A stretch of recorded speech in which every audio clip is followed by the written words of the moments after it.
In this lesson, you will learn how to calculate the volume of prisms and cylinders. The volume of a three-dimensional solid is the amount of space it occupies. Volume is going to be measured in cubic units. So we will say cubic inches, cubic feet, cubic yards, etc., according on what units your figure starts in. A prism is a polyhedron with two parallel congruent faces called the bases that are polygons. The shape of those bases will determine the name of the prism. So for example, an octagonal prism will have an octagon for the base. Triangular prism will have a triangle as the base and continues. Of course, a cylinder will have circles as a base because there's no such thing as this word. And the cylinder would be those circles. The volume of a prism is going to be the area of the base, and we use a big B, times the height, and that's the height of the prism. Where the height of that prism is the distance between those base figures. So in this example, like our triangular prism, we have the area of the base times the height, and the height's always going to be the distance between those parallel faces of those triangles, or in this case, the parallel faces of the rectangle. So your height is always going to be the distance between those parallel faces. Be very careful. Sometimes that height, especially when working with triangles, can be confused with the height of the triangle, and it would always be the distance between those parallel faces. So let's look first at example 1. We have here David purchased a hot tub with a pentagonal base. He knows the area of that base figure is 4.4 square meters, and the height of the hot tub is 1.2 meters. We're going to find the volume of that hot tub. Well, because our formula is base area times height, we are given that information in this problem. We know the area of that pentagon, that word, base is 4.4 square meters. That will be our big B. And we know the height of the hot tub is 1.2 meters. So when you multiply 4.4 with the 1.2, we find the volume of that figure, which is 5.28 cubic meters. Always have cubic because it's three-dimensional cubic meters for volume. Let's look at example 2. We have a prism with a volume that's given of 288 cubic yards. The base figure has an area of 32 square yards. We're asked to find the height of the prism. So we don't really know what type of prism this is. We just know that it has a volume of 288 cubic yards and the base area of 32 square yards. We just don't know the specific shape of that figure. However, we can still solve because we know the volume is base area times height. And we can put in that volume of 288. We can put in the base area of 32 and be able to solve for the height. In order to solve, you'll divide both sides by 32. So the height of the figure, 288 divided by 32, we'll find a height of 9. Because that is a height, that is not in cubic yard, or cubic, yeah, we're in yards, that will just be in Plano yards. Always think about what measurement you're finding. Here we're finding a height, so that's just measured in yards. So let's go ahead and look at specific equations for our prisms. Like we said, the volume of a prism is the area of the base times the height. The height is the prism. The height of the prism is the distance between the bases. So if we're talking specifically of a rectangular prism, it's helpful if you shade the two parallel sides. So in this case here, our two parallel sides here are those shades there of rectangle. So the area of a rectangle is length times width. So we will just replace that big B in our general formula with the length times width, and then we always have it times the height of the whole figure, which is that distance between the parallel sides. Or a triangular prism, again, shading the two parallel sides to identify your shape. This is triangular because our parallel sides are the shape of triangles. So that formula for area of triangles is 1/2 base times height. So that's what replaces with our big B in the general formula, 1/2 base times height, and remembering that second height is the distance between the base figures. The first height is the height of the actual base figure, so the height of this triangle will be that first H.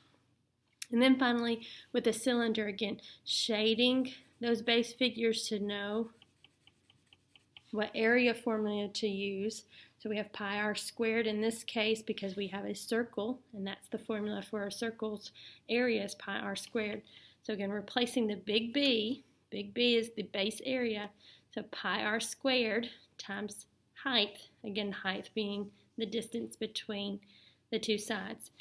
You will use the pi button on your calculator unless it is stated to use 3.14, which is an approximation for pi. So let's look at some of these examples. For each figure, we're going to identify the shape, we're going to write the specific formula, and then we're of course going to calculate the volume with that formula based on that shape. So let's first identify this shape.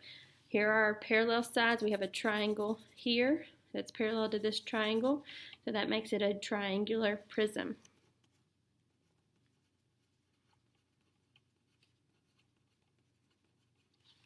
So the formula for that triangular prism, you can always start with the basic formula, volume equals BH.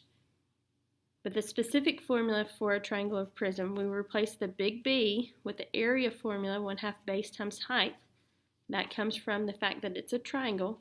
That's the area formula, 1/2 base times height, times, of course, we keep the H. So let's substitute in the values from the picture. The base of the triangle is this 4. The height of this triangle is 7. And then the height of the entire prism, remember being the distance between the two parallel sides, is the 10. So using those values, 1/2 times 4 times 7 times 10, we'll find the volume. So 1/2 times 4 times 7 times 10, we get 140. We are in inches, so our answer needs to be in cubic inches because of volume. Let's look at example 4.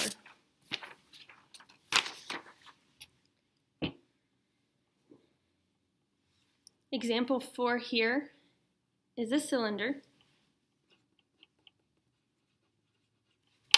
The formula again for volume is the base area times height, but the specific formula for a cylinder, we replace that big B with the area formula of a circle, so pi r squared.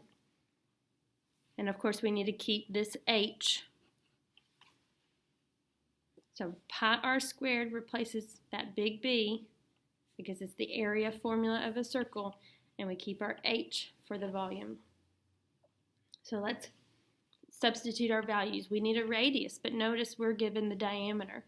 So if the diameter is 18, in order to find the radius, we'll take and divide that by 2. 18 divided by 2 will give us a radius of 9. And then the height of the entire figure, again remembering it's the distance between the two parallel sides. So we've got this circle that's parallel to this circle, and the distance between those circles is 7.5. So that's the height of the figure. So pi r, which was 9, squared times our height, 7.5. And again, using the pi button in our calculator, so you'll hit second, and it's this caret key where you see in blue the pi button underneath the clear.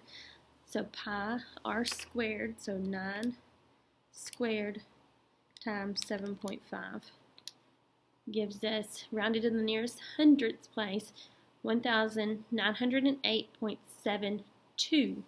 The 7 makes this 5, or excuse me, the 7 makes this 1 round up because it's greater than 5.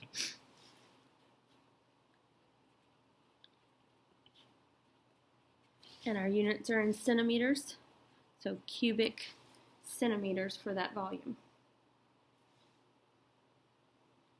Something to mention here, sometimes you see it on standardized testing.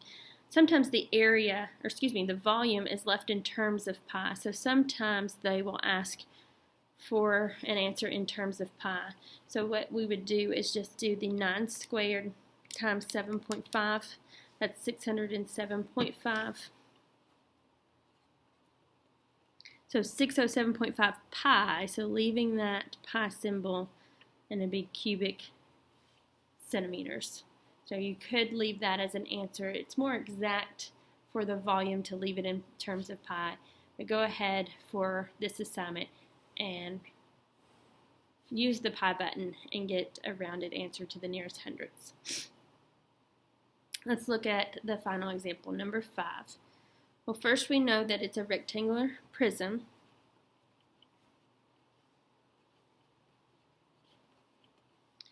And based on our standard formula for volume, V equals BH, we replace that B with the area formula, so length times width, and then of course always leaving the H.